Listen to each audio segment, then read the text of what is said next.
hangout, where today we have new observations to show you from the Hubble Space Telescope of the Comet ISON. And today we have a panel of astronomers and people members of the Hubble Heritage Team who put together the latest images, and we're going to show them to you and talk to you about them today. But before I do that, I have to say I need to let you guys know that we are encouraging you to comment and ask us questions on all kinds of different places. We're looking at the Hubble site, the Hubble Space Telescope Facebook page. We are also following the hashtag Hubble Hangout on Twitter. I have that up in a column right here. I'm looking at it now. And we're also monitoring comments on YouTube and the G+ event page from which we are broadcasting. So I would encourage you all to start interacting with everybody on our channel there. Sorry, I just heard some background something. So with me today, as always, are my cohorts, Alberto Conti, the James Webb Space Telescope Innovation Scientist, and Scott Lewis. Hi guys, welcome to. Hey Tony, how's it going? I'm doing great. How you doing, Alberto? I'm doing very well. How are you, Tony? Are you there? Wake up! Wake up! It's a happy day. I'm here. It's a very happy day. Okay. NASA's back. So yeah. Yes, that's the big news of the day, guys, right? I mean, NASA's back. NASA is, the government is now open, and we have our beloved space agency back. So our friends and colleagues are back to work, which is great news. And projects can continue, missions can go on, telescopes can get built now that they're back up. So we're very happy about that. And Alberto, we also have some good news on your front, don't we? I don't know if it's good for me. Yes. Yeah. so yeah. Go ahead. Tell us what's new with you. Well, I will be leaving Space Telescope at the end of the month to take up a job at Northrop Grumman as the innovation manager for their civil air and space sector. So it's a great opportunity I'm taking up. I'm very, very sad though to leave Space Telescope, and I just want everybody to know that it was not a very easy decision. But yeah, I know. I remember when you were agonizing over it when you were when they first made you the offer. So I just want to congratulate you, and I know that and wish you all the best. We are going to miss you here, that's for sure. I'll keep an eye on him for you. So he's moving to my neck of the woods, so I'll keep an eye on him. That's right. He's moving out to California to be with Scott. Right. He's leaving the East Coast. But wait a minute now, though. You're not just leaving entirely, right? You're going to be able to still do these hangouts with me, right? Absolutely. I'm going to still keep doing hangouts with you as Northrop Grumman. I'll see you at the SS, for example. I'll be there, and part of my portfolio will be JWST, so I'll still be involved with Space Telescope very often. I will even come to Space Telescope in the East Coast rather often. So I'm not really leaving. I'm just going to keep bugging you. That's right. So don't worry, Hubble Huggers. We're still going to be able to have Alberto here with us, and we're going to be doing hangouts together. Scott laughs every time I say that. I like that term, so we're just going to keep all for you. That's all you. Okay. So let me introduce the people who have brought us the latest observations of Comet ISON. We have astronomers and people who've dealt with the data that Hubble has taken, and I guess it was just last week Hubble made the observations, and the data are now available for everybody to download. So with me is Zolt Levay. Hi, Zolt. Hi, Tony. Hi, everybody. Hi. Yeah, he's a member of the Hubble Heritage Team, and he's made some of the great images we're going to be looking at. Also with us is Max Muchler. How you doing, Max? Hey Tony, always great to do these with you. Yeah, we've got a lot of cool stuff to talk about today, and the an OPRO astronomer, outreach astronomer, Bonnie Meinke. Hi, Bonnie. Hello. She's here to provide us with expertise on comets and the background and help us interpret these images. As is Jianyang Li from the Planetary Science Institute. Hi, Jianyang. Hello, everyone. Hi, it's good to have you back. Thanks for joining us. Okay, so let's talk about the image. First of all, Zolt, do you have some handy that we can take a look at here? I have an image handy. Let me go ahead I knew somehow that you might. I know. Let me go ahead and share my screen. So while he's doing that, Max, these images were taken when exactly? That was last week, kind of in the middle of the night, October 8th, October 9th, right in there. And it was kind of funny because a lot of us were at a meeting in Denver, Jianyang Li and myself and a number of other people who are using Hubble to study ISON. So, you know, that's just a reality in science, is that most of your collaborators are elsewhere, and often you're working together from a great distance. So it was actually pretty cool to actually all be in the same hotel. You know, so we knew it was coming down. So you guys are watching it as they're coming down and processing it as quickly as you can, right? Yeah, getting our first quick look, and it was quite fun to actually be together to experience that, which is actually, it might be surprising to your audience to realize how rare that is. Yeah. Do you have bets on how it's going to look like? No bets, really. I think we, you know, I would say we weren't too surprised. You know, obviously, I think we're getting to, you know, the fact that there was some speculation about what we were going to see. Right. But we weren't the ones doing that speculating. I think none of us were too surprised with what we saw. Okay, Zolt, so here you have it up now. This is the press release image, right? The one that we put out today? This is the press release image that we put out today. So this is a color composite. It's a composite of 2 observations in 2 filters, a blue filter and a red filter or infrared filter. And it shows a little bit of color. It's kind of the color that we would expect. I think maybe other people can expand on that a little bit. You notice there's no stars in it. The stars have been removed. They're moving during the exposures and between the exposures, and Max's we'll talk about that, I think, a little bit. The processing, we've talked about that before, that in this way we process the images, the stars are removed. And so there you have it. I guess the news from the image, the first thing you notice is that the nucleus is still a nucleus. And there was some reports that some evidence that the comet may have broken up, but it looks like from our image, at least at the resolution that we have, which is the best available, the comet is still intact. The nucleus is still intact. The tail is much bigger than it was before, and it looks like a comet. Do we have a sense of the exposure times on these images? What were the times, well, Max? They were tens of minutes. Yeah, and 2 filters. Well, for the 775 filter, it was 348 seconds, and I think we got something more like times 2, and then something more like 500 seconds for the B filter times 2. So that's the total amount of exposure time we had. Okay. So Bonnie, do you have any comments on this? What does this tell you? What do you think about what Hubble's seeing? You're muted, I think. Muted, yeah. Oh, I'm muted. Okay.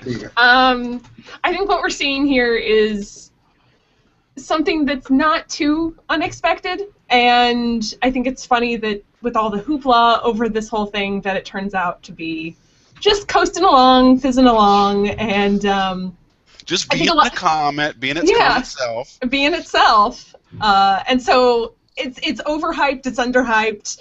People can't make up their minds about what they want it to be, and just let it be what it is. It's awesome. That's just all it is. It's awesome. Yeah, it's awesome. It's a comet. It's going to be cool no matter what. Let it be a comet, people. John Yang, what about? Do you have any comments on this? Did you have any expectations prior to these images of what the comet might be like?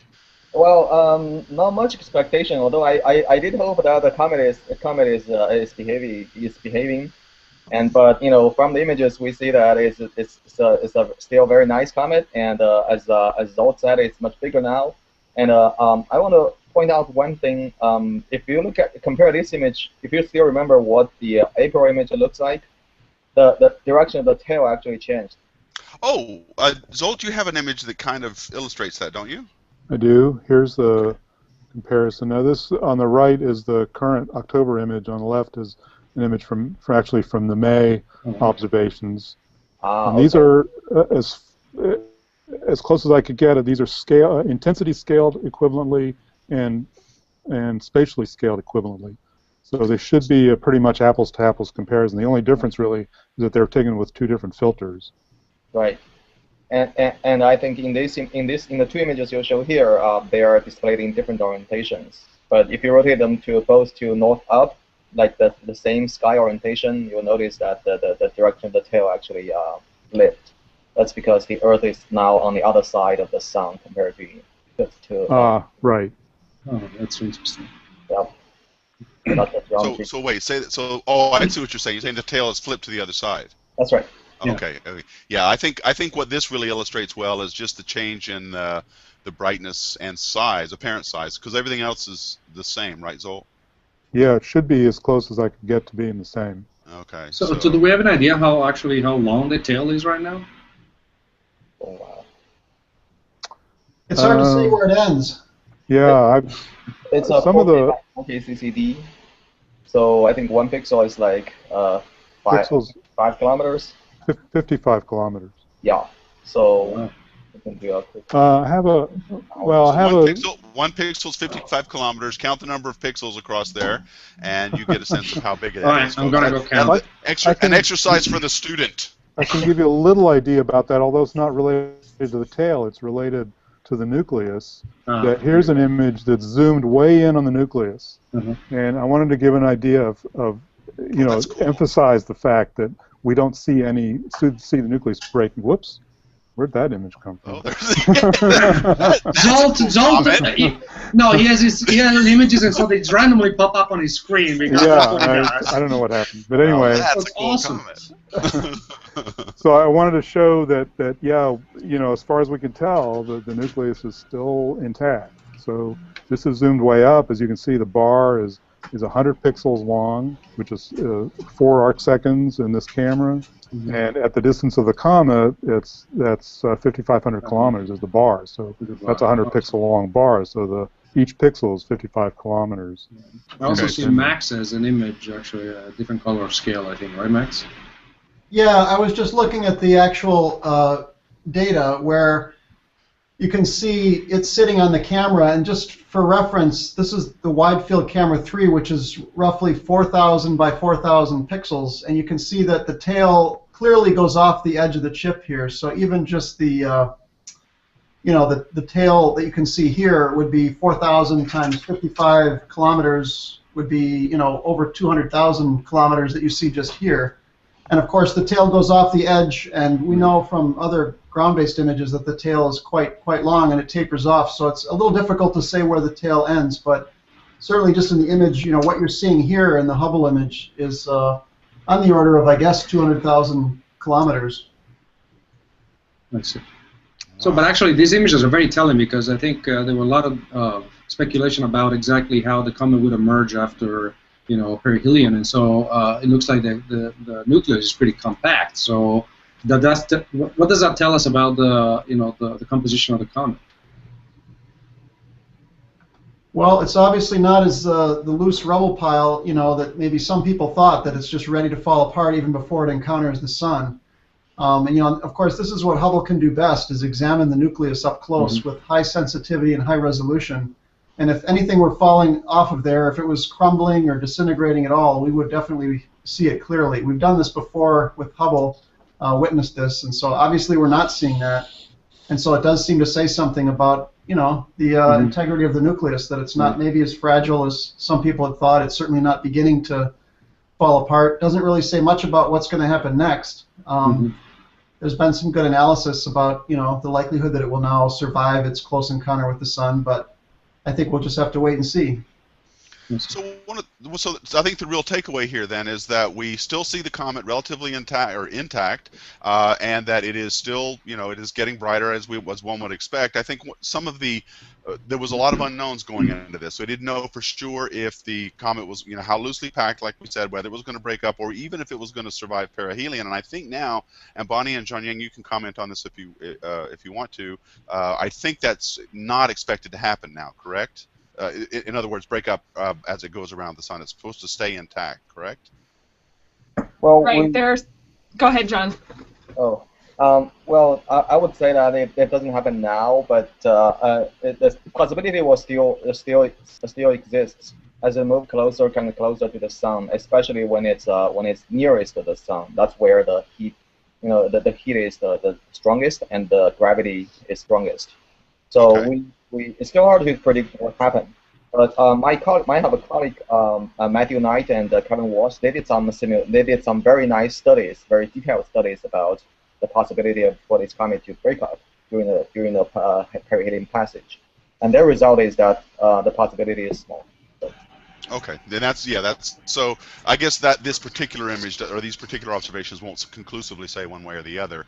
But there was something that was settled, Jean Yang, and I'd like you to comment on that and maybe show us your image that we had up earlier before we started the hangout. There was some speculation that there might be some jets or some sort of material coming off of the comet, and I think you've got some more information on that, correct? That's right. Yeah, if you remember, in the April image, after we did some enhancement, we can clearly see a jet in the sunward direction, and from that, based on that jet, we actually determine where the spin pole of the comet was, so after the comet goes behind the sun for several months, now Hubble gets to take a look at it again, and then everybody is curious about whether the jet is still there and how does it look like. So we use these new images as shown on the screen now. Yeah, this is what Max is showing now. I've got it up, so go ahead and feel free to describe it. Yeah, thank you. So we did the same processing for the images, and then we look at the sunward direction, and then there's nothing there in this image. There's no jet in the sunward direction, and it doesn't say the jet is completely gone. It just says that we do not see this jet in the same direction as. Okay. So you found that there's no jet, and this image is what you're using to explain why that is. What is this image we're looking at? Can you describe what it is? Oh yes, yeah. So obviously the upper panel is the image that we started to work with, the original Hubble image. And then second image, we did the enhancement. The way we did the enhancement is that we assume a Comet model, which is like the average of all the comets, and then we subtract out that model. And that model we subtract out is symmetric with respect to the center.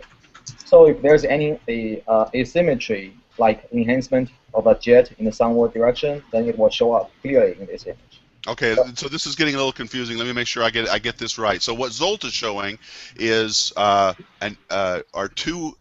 top one is an actual observation. The bottom panel is a model of a comet, and what Max is showing is the subtraction of those two. Correct? Well, actually, this bottom panel is what Max showed. Okay, so that's the same thing, but it looks different. So what Max is showing doesn't look at all like this bottom panel and what Zolt is showing.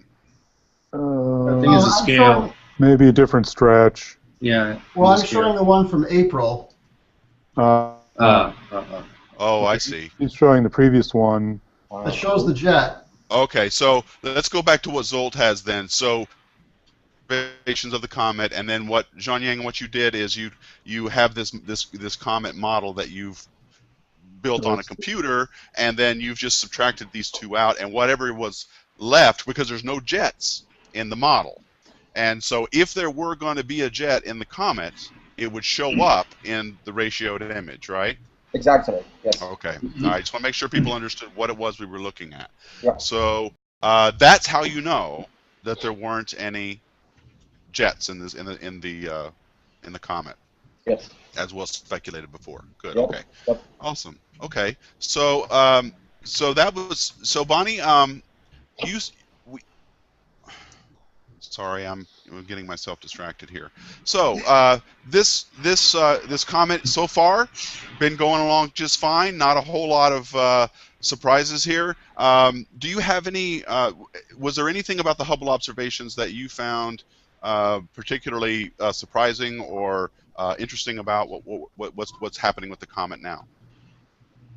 Well, I think that the most interesting thing is that we don't see that jet anymore, and that being able to see this jet depends a lot on careful modeling. And I think that we need to go back to that for just a second, just to mention what a model really is. Yeah, I'd like to talk. That's a good point. Let's talk about that a little bit. Because I think a lot of people think of model, they might think of, like, a toy model. They would think Tony or me. A fashion model. Yeah, exactly. Really attractive people. Yeah. Yeah. Oh, thanks for that. Okay. Yeah. But this sort of coma model is actually a mathematical model. So it's something that's done on a computer. It's based on the idea that gas would be coming out in all directions from a nucleus, and then you subtract what that would look like from the actual image, and you get what's left over. And so that's what's happening between the top panel and the bottom panel here. Yes, and so what makes this valuable, though, is how good you are in making your model to begin with, right? So how sure are we that these models are an accurate representation of the comet that we're trying to model? What are they based on? Jianyang? Jianyang, I'll put that to you. What are these models based on? Right. Well, this model is actually is based on our basic understanding of how comet works. As Bonnie said, we assume that the dust and gas are coming out from everywhere on the nucleus and towards all the directions. And the important thing is that in this model we do not build in any jet. So when we compare this model with the image, if there's any jet in the actual image, then we can see it. That's the point. I know, but what bothers me about this a little bit is that, jets can appear virtually anywhere within the nucleus itself. And I don't know how you say to a model, here, have a jet, and have it be in a spot that you can be sure of where the model would be in the actual observation. I mean, where the jet would be in the actual observation. So I'm curious as to how that works. I mean, you can type into your computer, make a model of Comet ISON with the jet, and it'll go out and do that. And then, but how can you be sure that where the jet appears in the model is going to be anything like where it'll appear in an actual observation had Comet ISON had a jet? So we actually did not do the jet in the model. We assumed that in the model we did not put any jet. I know, but that suggests that there is a model out there where you can put a jet in. Oh well, right? Yeah. If you have the images, where the jet is, then you can try to put a model in the jet and try to with this model you can understand what the jet is like and how the jet Let me ask Tony's question in a different way, I guess. So I'm assuming, I don't know this, but I'm assuming that the models, for example, take into account the composition of the possible composition of the comet and the radiation from the sun and the possibility that indeed there is a jet. So is that the case, or the model is very different? Well, the model is actually a very simple model. It just assumes that everything released from the nucleus move away from the nucleus at a constant speed, and in the same behavior towards all the directions. So in this case, we will have a symmetric coma. Okay, I think I understand what. So this is in this model you've put everything in there that you know about comets, and made it the simplest possible case. So by subtracting out the model, you've subtracted out all the things that you know are part of the comet, and anything that remains would be any anomalies, any strange things that you wouldn't ordinarily expect to see. So I get that now. So I guess there isn't really a need to put in a jet, just to sort of see that there is one, and compare it with that. So I understand a little bit better now. Thank you. Okay, I'm seeing a lot of images fly by over there on your computer, Max. What are you doing? Anything we should be knowing about? I'm just trying to some extent, I was just working? Yeah, what is he doing? He's just working, just showing us our screen. Stop working, Max. Yeah, could you leave me alone? I'm trying to get some work. Yeah. Sorry to bother you, but we're all watching you work. So. Well, I was just trying to illustrate a little bit what Jianyang was talking about.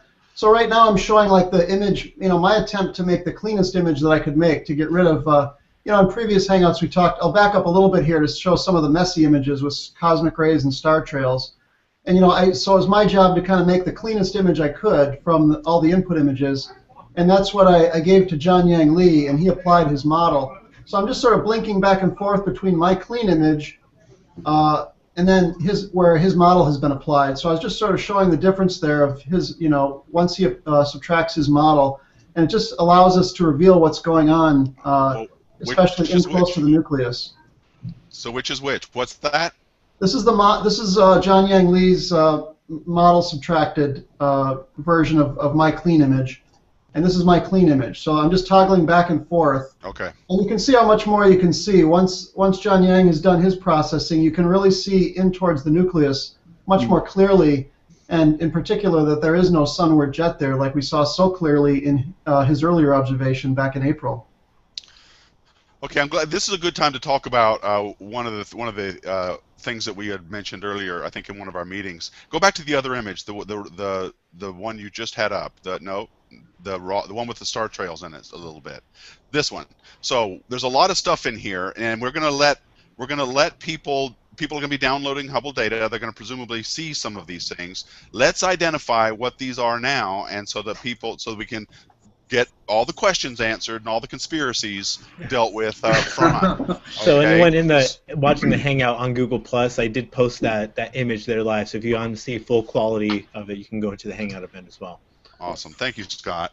Okay, so we're seeing a lot of stuff here. Why don't you explain all these things? What are all these the streaks and the spikes and everything else? Yeah, so for this one filter, this is the F775W filter. We only got 2 exposures in each filter. So what I'm doing right now is just toggling back and forth between those 2 exposures. So you get a sense of a couple things. You certainly see the comet, but you also notice star trails. Those are those parallel lines. You get a real sense of motion here, that we're tracking a moving object, because those streaks you see, those parallel streaks, are stars in the background. And of course, if we're tracking the comet and we take a couple 100-second exposure, the stars become streaks. And then you also see a random assortment of cosmic rays in each image, but of course it's different cosmic rays in each image. And you also notice some things about the camera. The camera has 2 chips, so that's why there's that dark streak running through the middle of it. But you might also notice that dark streak shifts a little bit. We do that intentionally. That's called dithering, such that when we combine the exposures. So now I'm going to display just a simple combination of those exposures, and you see that the gaps don't overlap. So the images sort of fill in each other's gaps, and you really see all the star streaks and all the cosmic rays together here. And you can also see the difference in angle of the star trails as well from the different exposures. So as Hubble followed the comet, those stars, which were points, got smeared across the CCD. So that's right. So then we have software to combine the images in a way that actually cleans out all those artifacts. And so after doing that, just here's sort of a before and after. And you can see that because we only took 2 exposures, we can't actually reject the artifacts that are in the gaps there that run at that diagonal there running through the image. So I do apply another step. 2 images is not great. We like to get 3 or 4 or even 5 to really clean up an image. In this case, we only had 1 Hubble orbit to work with, and we're trying to get 2 filters. So we could only get 2 exposures. So you'll see that even when I've cleaned up the image, there's still a fair amount of residual cosmic rays, and even you can still see a hint of the star trails. So it's tough to clean it all up. I did apply a next step here where you can see I'm just toggling now. That kind of gets those residuals, which we know are just cosmic rays. Again, you might look at this and say, hey, isn't the comet breaking up? Look at all those little particles. But no, we know that those are just residual cosmic rays that we could not clean out. And so here's, again, back to the clean image after I've applied everything I can. Now, I'm going to do something a little funny. In DS9, of course, we can use any color lookup table. I happen to be using a blue one here because it just helps my eye see things. DS9 is the viewer he's using, folks. That's what that is. That's right, for displaying FITS data. Not looking at a JPEG image here. This is the actual FITS data. And I'm just going to switch to a rather psychedelic one, just because it kind of even emphasizes even further some of these artifacts. So this is the cleanest image that I could generate. And when I switch to this kind of psychedelic, you can, for one thing, you can kind of see the extent of the tail running off of the chip. But you can still see hints of those residual cosmic rays and star trails sitting there. So again, that's not something to get too excited about. They're kind of running all throughout here. We understand them. They're just star trails and bright cosmic rays. And then, of course, the noisiness of this chip gap that runs through at a diagonal. And I'll just switch back to the cool. This is called cool. Those are not spaceships hiding behind the comet or that's right. anything There's like just, that. We understand all these artifacts. There's nothing to see here, folks. Move along. Please move along. Yes. And then, of course, the last thing again is taking this clean image. John Yang was able to generate this model subtracted image, which he did very quickly at this meeting last week that we were at in Denver, and it was pretty cool. Within a few hours, he was able to realize that there was no jet there, and again, that's other than the fact that the comet is still intact, I would say maybe that's the most interesting and relevant result. You know, the fact that we don't see that jet that John Yang saw back in April. So this is part of these artifacts, just to get onto that for just a little bit more. This is some of these things we're seeing are unique to the fact that Hubble is imaging something that's moving so quickly relative to the orbit it's in. And we don't always have this problem, do we? Or do we always have the problem of getting background stars subtracted out or completely removed from an extended foreground object? Well, like I said, ideally we'd like to have more time so that we could take more exposures, and that would allow us to make the images cleaner. But we're trying to. We only have. That's important. Why? Why are more images important? Well, that gives us the leverage. Obviously, the more we can build up the images, there's more to compare against to reject artifacts, but also just to the kind of the graininess you see in the image is what we call noise. So when you only have a few short, relatively short exposures, you're going to have a lot of that kind of mottled noise look, and that's just noise in the detector. And we can't really. The only way to remedy that is more exposure time, more exposures where you just kind of keep building up the signal against all the noise in the background. And then, of course, when you enhance the image, you enhance not only the comet features, but you also enhance the noise and the artifacts. And so to some extent, you can see that in John Yang's model subtracting image here. You can see an enhancement of those star trails and also an enhancement of the chip gap there. So, if we had maybe 5 exposures instead of just 2, I would have been able to do a much better job of removing all that so that it wouldn't get enhanced by John Yang's modeling method.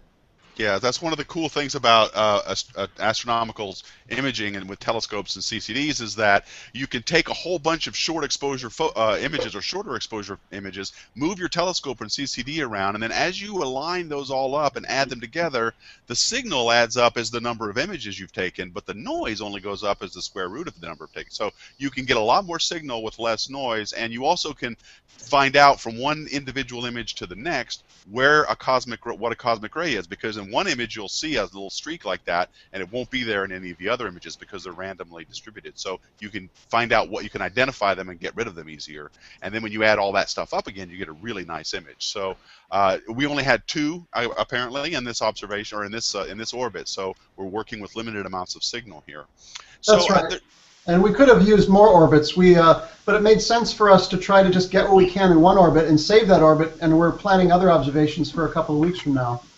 Okay, so that was a question mark, I thought. So there are going to be more Hubble observations of ISON? Yeah, there's a number of programs executing. The Hubble Heritage team, we are planning another one this week to execute. We won't be able to observe the comet until beyond November 4th until it passes the sun and comes back out again. So there are a number of programs actually. Hubble Heritage is just one of them, but we are planning another single orbit, probably very similar to the one we're looking at, and there are several other programs doing imaging and spectroscopy in the same time frame. Okay, thank you, Max. I want to move on to a comment that I just saw from Charles Bell, who goes, "Can you talk about the orbiting solar observatories that will likely capture images as ISON gets closer, and when and for how long?" And before we answer that question, Bonnie, I wonder can you make a comment on and tell us about sun grazing comets, because ISON is a sun grazer, correct? Right. It'll come very, very close to the sun. Okay, so how close? I think within 1 million miles of the surface of the sun. I don't remember the exact number, but very close. How does it compare with other sun grazers, do you think? When it comes that close, do you have any sense of whether this will be, like, remember, I think it was Comet Lovejoy was one that went by, and I think the SOHO spacecraft saw that pretty well. Yeah, so these sun grazer isn't a well-defined term, but it basically means coming really freaking close to the sun. And the cool thing about those is everyone. Very that I know, I have to define that jargon. Yeah, jargon, please. Keep it professional here. We lost souls, it looks like. So it's going to come really close to the sun, and what that basically means is it's so close that the sun's magnetic field is able to grab on to parts of that comet. So it interacts, the gas that's coming off of it, the gas and dust, interacts with the sun's magnetic field. And when Comet Lovejoy did this, instead of following that beautiful, pretty arc that you would expect to see with any sort of astronomical object orbiting the sun, you see little like waves and puffy bits, and you can see some of the material get grabbed off by a magnetic field line. So these sorts of sun-grazing comets are actually fantastic free solar probes. Yeah. So wait a minute. Does that mean that that there's some ions in the there's just charged particles in the comet itself that can react with magnetic fields? Right. Okay. And you're getting so close to the sun that you're interacting with the particles coming off of the sun as well. So Alberto's got some really good anim. Is that Lovejoy we're looking at, Alberto? I don't actually. No, I don't think so. This is from SOHO. Okay. Actually, it's two comets that are sun-grazing. They come out the other side. But I thought it was actually, they're quite spectacular. Because of the SOHO website, they have a tremendous amount of this.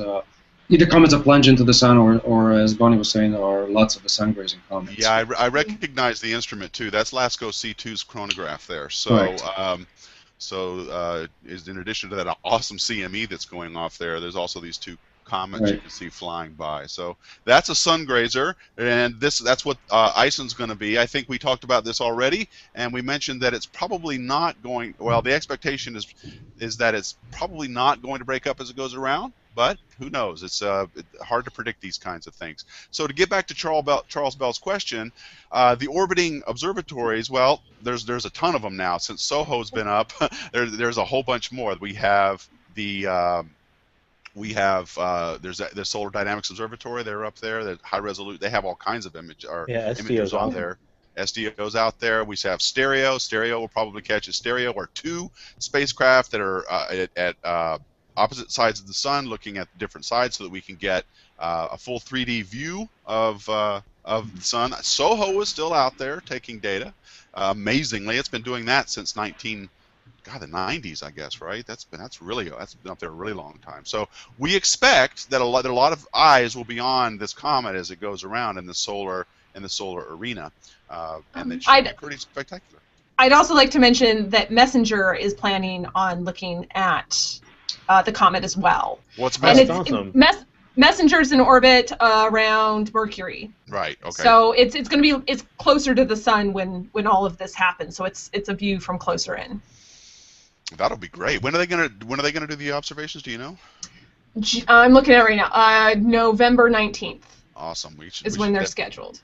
Yeah. And some of the sun ones, SOHO is scheduled for late November. Stereo is scheduled for late November. Those are the only ones I see right now. Oh, okay. No, SDO I don't have a date for. Sorry. I have a little thing on my wall that I've been keeping track of who's going to look at what. That's really cool. It's kind of exciting. Really, I've had to cross things off as time goes by because poor Brisson didn't make it. It was a balloon experiment that was going to look at the comet. It didn't make it. So what happened there? What? I don't know. They had some kind of malfunction. I don't know if it was a instrument malfunction or a larger craft malfunction. I don't know did they talk about this at the DPS? People who were at the DPS? I don't recall hearing anything about that. Okay. Someone popped the balloon. Someone popped it. Was that yes.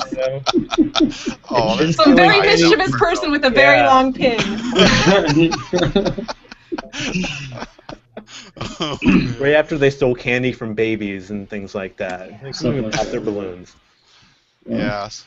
So, okay, Zold, have we gone through all the images that you have? Or do you have anything else you'd like to show us? I don't think I was, a couple of other things I have just are the constituent images that we use to put the color image together, if you want to see that. Let's see those, absolutely. Let me share my screen again here. Just takes me a while here, sorry. And I lost network connection for some unknown reason. Yeah, we noticed you dropped away there. Shucks. So. Oh my gosh, there's 65 comments on YouTube. I have to look and see what's going on. Well, I did put some of them in your Hangout window if you want to. Oh, you did? Those. Oh, okay, thanks. Mm-hmm. So these are the monochrome images? Yeah, so this is, so Max had shown the kind of raw images and how he progresses from the individual exposures in a composite of combine of each exposure and each filter. So this is one of those combined images. This is the blue image through the B filter, and then the other one is the image through the I filter. And I'll just kind of blink between these. As you can see, the star, there's images of the stars are still in there a little bit, and you can see those move as Max was showing that they move between the exposures. So then we take those images through the different filters and reapply the color and end up with the final color composite. So any color that's anything in the comet or in the image that's different brightness between the two filters will show up as a different color. In this case, we applied a bluish green or cyan color to the blue filter and a red color to the I band filter. And so we have a range of kind of a narrow range of colors, and the comet actually inherently is not extremely strongly colored, but you do see this color change across the comet. So the coma, as expected, the coma is more blue or blue-green, and the tail is a bit redder. So you may have seen other images of a comet where people took images through three broadband filters. Is what people normally do when they're putting a visual image together. And in those images, the coma is strongly colored green. I think the emission that's coming there is, in fact, in the green or blue-green part of the spectrum, so that's kind of what you expect. But the filters that we use, since we don't actually have red, green, and blue filters that we use, the color kind of shifts a little bit towards the blue. But the color is real in that what's showing up as blue-green in the image really is a different color. So what do you think's causing the colors, guys? Anybody? That could be gas. Could be either the gas near in the coma of the comet, or it could be the size of the particles, dust particles in the coma. Ah, cool. Okay, so one of the cool things about having the NASA come back online today is APOD is back up, and what's on the astronomy picture of the day today?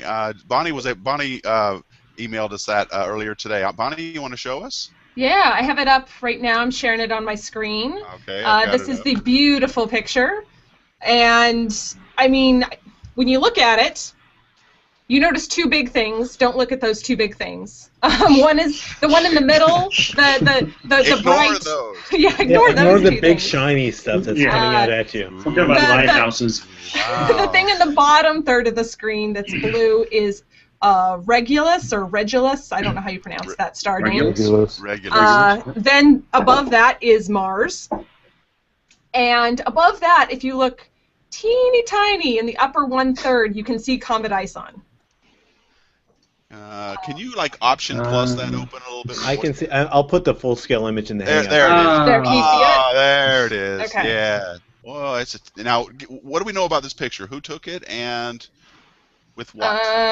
Let me It's check. by Pete Lawrence. And let's see, he took it with, I'm pulling this up here from APOD. So anyone that wants to look themselves, if you go apod.nasa.gov, you'll be able to see the newest astronomy picture of the day, and it's updated every day except for when our government doesn't work.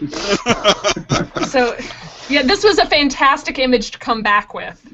Oh, I know. It was yeah, I agree. This is and great timing for us, too. Yes. Awesome.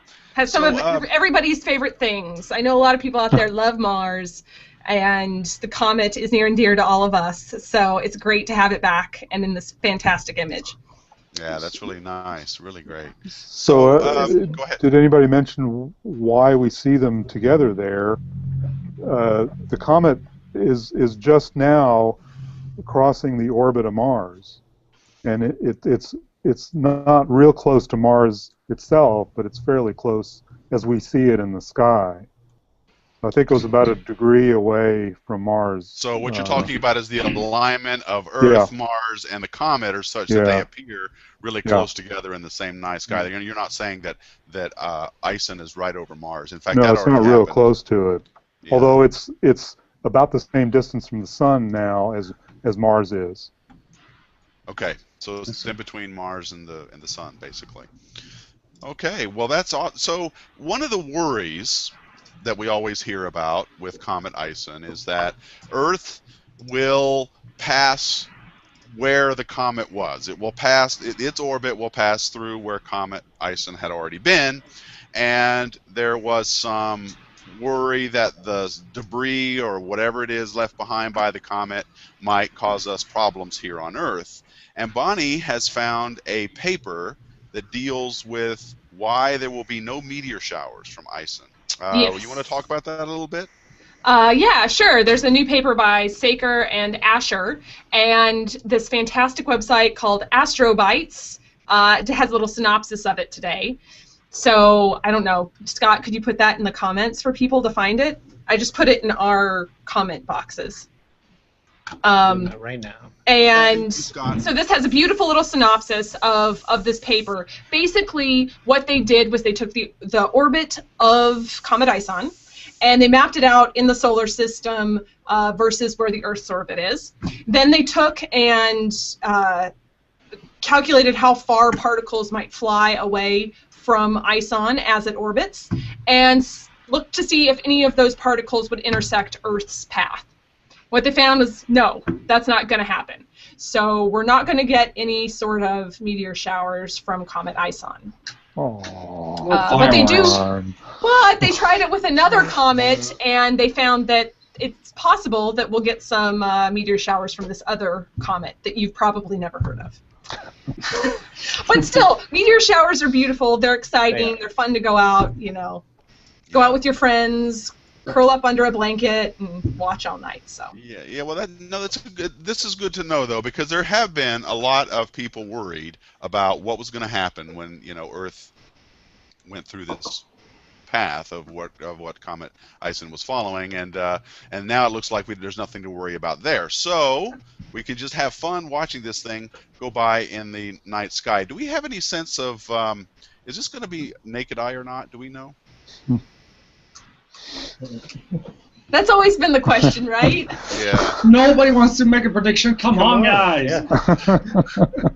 All right. Well, even if it's not, it should still be something worth finding in binoculars. But I was just curious if, based on these latest observations, we knew something more about how bright it might be when it gets. And for our viewers out there, there's enough public, star parties out there. Find your local astronomy group, and I'm sure they will be looking for it. So even if you don't have anything yourself, if it's not naked eye, you can go find a place that's local to you, and they will be more than happy to share their view of ISON with you.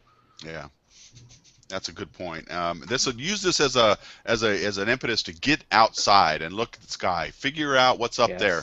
There's all kinds of amazing things out there, and don't just sit here and look at computer images. It's wonderful to get out and look at the sky with your naked self, your naked eye self. And not your naked self. It'll be cold. When now don't go out there with that Hubble hugger naked. Yeah. Warning for all the kids out there. There's Hubble huggers out there. There's Hubble huggers out there. Oh, wow. Okay, so... We reach a new low. That's right.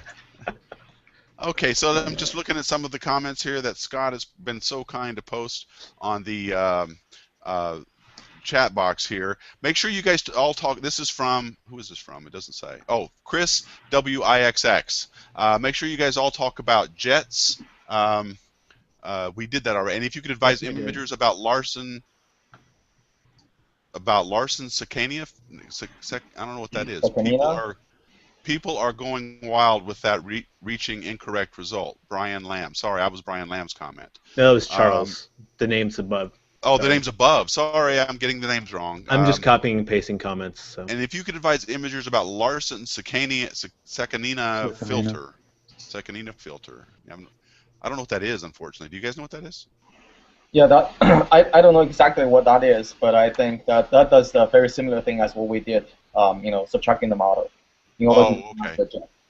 Okay, all right. So I don't know what. Do you know what the wild or what the reaching incorrect result was by any Well, chance? I've seen a lot of images online that people are doing a lot of processing on either their images or somebody else's images and coming to some conclusions that may not quite be valid because they may be over processing in some respect.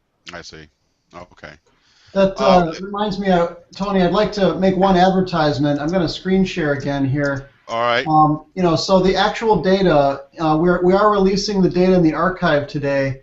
The standard archival products are probably available right now, but the specially prepared products that I was showing today is what we call high-level science products. So it's when somebody expertly prepares data and then contributes it back to the archive so other people can have it.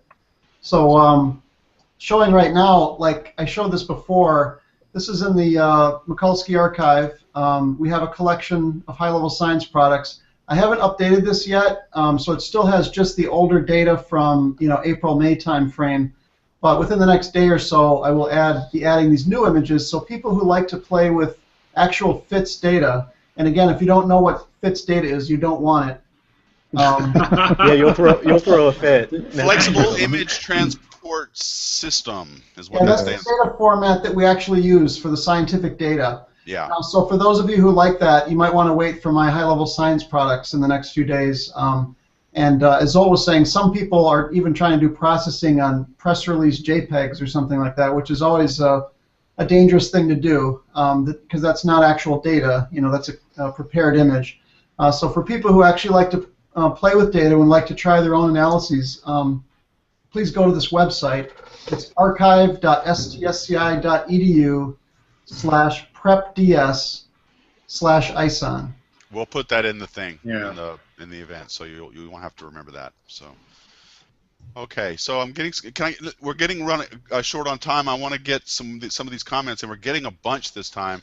I just want to get a couple of YouTube comments in. Golden Era 7090s goes, will Mars gravity sling hook it toward Earth? No. No, I think yes. Okay. That was quick. Next. Yeah. There's another Vine video. There's another Vine video. There you go. That's right. No. Will Comet ISON hit the Earth? Enthusiastic responses from Alberto is what we should just name it. No. All right. No. That goes well with my, we went the shortest hangout ever, which was. Oh, here's another one. Eyes on Earth. No. Jonathan Langdale on YouTube goes, is it true that comets are tears from God crying over his inability to produce a universe that doesn't for a Tea Party Tea Party movement? The answer, no. Zolave sounds like there's no evidence for that. Let's just put it that there's no evidence to say that that's the case. Yes. Yasser Muhammad says on YouTube, comets don't affect on the sun because their mass couldn't be compared to sun mass, and comets don't do CMEs because they happen all the time, whether there was a comet around or not. Correct. I don't know what that means. They don't do CMEs. Well, sometimes you see. It's like I don't do Windows. No, they don't. I think what it means is that they don't produce coronal mass ejections. Yeah. CMEs are a magnetic eruption on the sun, and they're generally caused by huge magnetic reconnection events, sometimes by flares, but not always. But they're not correlated with the comets because sometimes you see the comet like I showed in ISON, in Soho, and you see this coronal mass ejection, but they are not correlated events. That's true. So yes. Okay, are there any other? There's one other comment here that Scott had posted early on. Sylvan Westby, I think I'm getting the right person. Hey, where'd my comment go? Says, I've read that the first superficial load of volatiles was gone when ISON stopped getting brighter for the first time. What kind of material is ISON ejecting right now in its coma? Anybody got a comment on that? I think what that person might be referring to is a possible slow outburst of carbon monoxide that has been speculated on and modeled. Or there's also been talk of a near, some sort of outer coating or frosting of volatile stuff like carbon dioxide, carbon monoxide. And that may have been stripped off early on, and that's why the brightness kind of leveled out. Okay. All right. Well, that's. I'm guessing that's what that comment is asking about. Okay. All right. Good. Thank you. That was that. I think that is. Well, let me go back. Let me check Twitter real quick, and then we will. I don't. Nothing on Twitter. You guys aren't using Twitter, are you? That's not. You got to start getting with the program, guys. Okay. I think that's all the comments. There's a lot of individual small ones. Jonathan Langdale. So is an ejection from a comet a special event name? No, I don't think so. Jet. Yeah, I think they're calling everything that comes off of a comet a jet. So, okay. Well, I guess we'll stop there. I guess that's it for this week. That's it for this hangout. Hubble huggers. And I hope that you guys got something out of this. This has been a lot of fun for us. This has been one of the more active ones we've done in a while. And I'd like to let you guys know that next week, this same time, same date, on Thursday at 4 p.m., we're having. The date is different. It's a week later. I said day. I said day. Oh, okay. Okay. On the same day of the week. Okay. We're going to have another hangout on the Frontier Fields survey. That's a brand new survey that's starting up this month that is designed to use gravity lenses to make Hubble more powerful. We're going to be able to see further back than we've ever seen before using help from gravity lenses from galaxies that are in between us and very, very distant galaxies. We'll be talking about that next week. We hope you'll send it.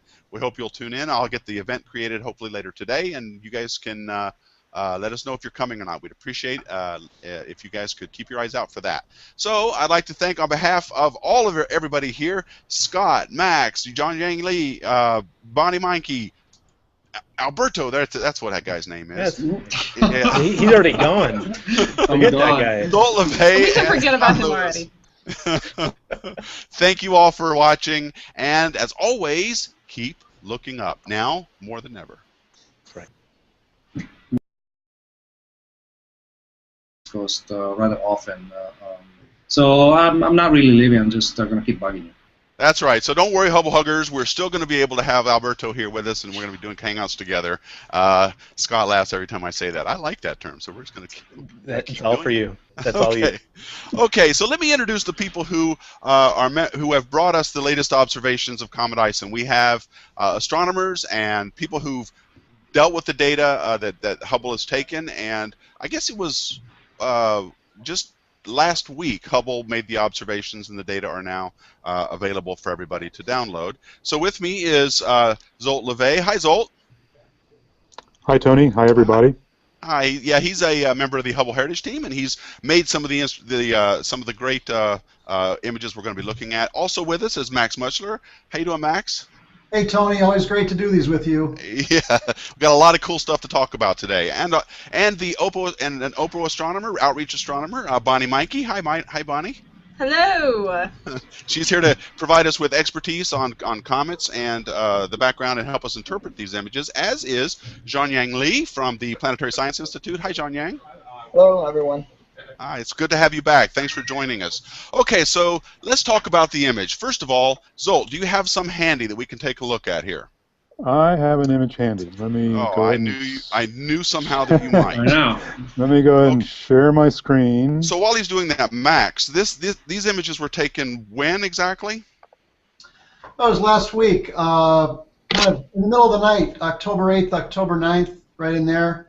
And it was kind of funny because a lot of us were at a meeting in Denver, John Yang Lee and myself and a number of other people who are using Hubble to study ISON. So, you know, that's just a reality in science, is that most of your collaborators are elsewhere, and often you're working together from a great distance. So it was actually pretty cool to actually all be in the same hotel. You know, as the new data was coming down. So you guys are watching it as they're coming down and processing it as quickly as you can, right? Yeah, getting our first quick look, and it was quite fun to actually be together to experience that, which is actually, it might be surprising to your audience to realize how rare that is.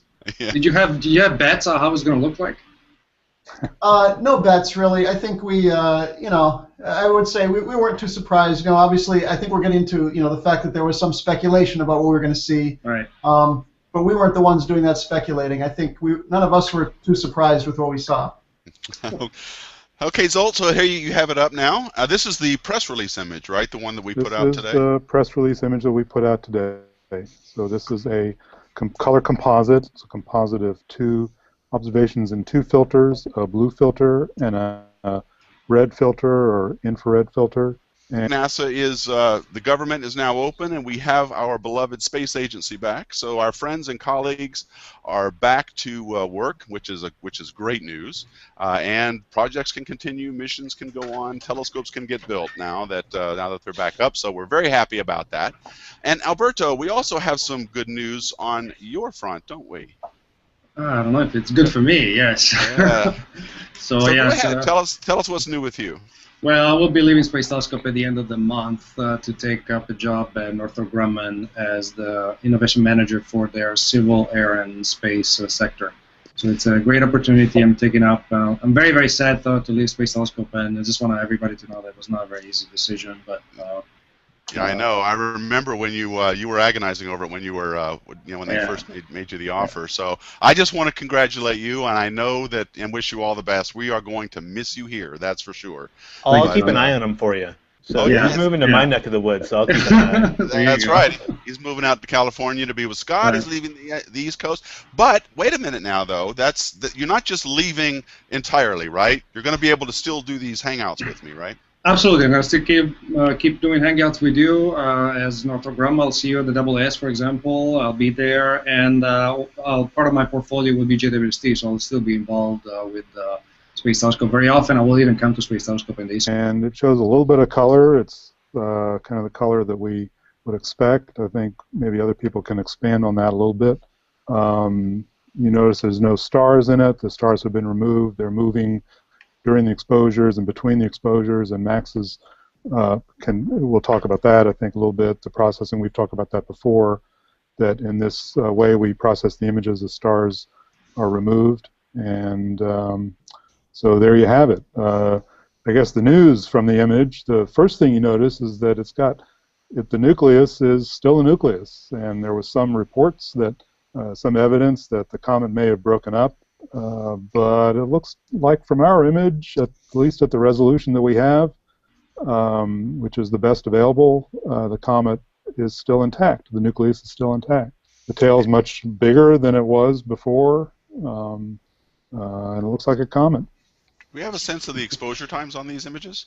What were the times, well, Max? They were tens of minutes. Yeah, and 2 filters.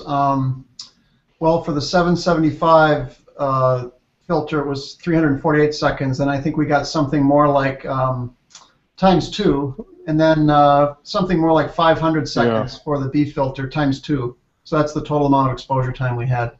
Okay. So Bonnie, do you have any comments on this? What is Hangout, where today we have new observations to show you from the Hubble Space Telescope of the Comet ISON. And today we have a panel of astronomers and people members of the Hubble Heritage Team who put together the latest images, and we're going to show them to you and talk to you about them today. But before I do that, I have to say I need to let you guys know that we are encouraging you to comment and ask us questions on all kinds of different places. We're looking at the Hubble site, the Hubble Space Telescope Facebook page. We are also following the hashtag Hubble Hangout on Twitter. I have that up in a column right here. I'm looking at it now. And we're also monitoring comments on YouTube and the G+ event page from which we are broadcasting. So I would encourage you all to start interacting with everybody on our channel there. Sorry, I just heard some background something. So, so with me today, as always, are my cohorts, Alberto Conti, the James Webb Space Telescope Innovation Scientist, and Scott Lewis. Hi guys, welcome to. Hey Tony, how's it going? I'm doing great. How you doing, Alberto? I'm doing very well. How are you, Tony? Are you there? Wake up! Wake up! It's a happy day. I'm here. It's a very happy day. Okay. NASA's back. So yes, that's the big news of the day, guys. Right? I mean, NASA's back.